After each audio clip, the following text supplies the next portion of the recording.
नांदणी येथे महादेवी हत्तीनीला निरोप देण्यासाठी काढण्यात आलेल्या मिरवणुकीने अचानक हिंसक वळण घेतले। मिरवणुकीदरम्यान काही संतप्त जमावाने भरत बँक चौकात दगडफेक सुरू केली। परिणामी बंदोबस्तासाठी आलेल्या पोलिसांच्या 8 ते 9 वाहनांचे मोठ्या प्रमाणात नुकसान झाले। या घटनेमुळे संपूर्ण गावात तणावाचे वातावरण निर्माण झाले होते। घटनेची माहिती मिळताच उपविभागीय अधिकारी रोहिणी सोळंके, शिरोळ पोलीस ठाण्याचे निरीक्षक शिवाजीराव गायकवाड, राखीव पोलीस दल व मोठ्या प्रमाणात पोलीस पाटा घटनास्थळी दाखल झाला। जमावावर नियंत्रण मिळवण्यासाठी पोलिसांनी लाठीचार्ज करून लोकांना पांगवले। दरम्यान वनतारा येथून आलेल्या अधिकृत पथकाच्या ताब्यात रात्री 12:30 वाजता महादेवी हत्तीनीला देण्यात आले।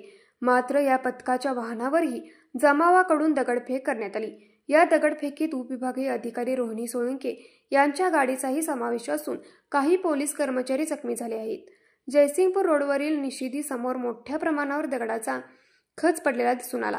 शांतता राखण्याचे आवाहन मठ प्रशासनाच्या वतीने वारंवार करण्यात आले, परंतु जमावाकडून सुरू असलेल्या दगडफेकीमुळे परिस्थिती बिघडली। या प्रकारामुळे गावात भीतीचे व तणावाचे वातावरण निर्माण झाले असून पोलीस बंदोबस्त कायम ठेवण्यात आला आहे। पुढील अनुचित प्रकार टाळण्यासाठी प्रशासन सतर्क असून शासकीय गाड्यांचे नुकसान करणाऱ्या विरोधात कडक कारवाई होणार असल्याचे संकेत पोलिसांकडून देण्यात आले। न्यूज मराठी 24 साठी विनोद शिंगे, कोल्हापूर।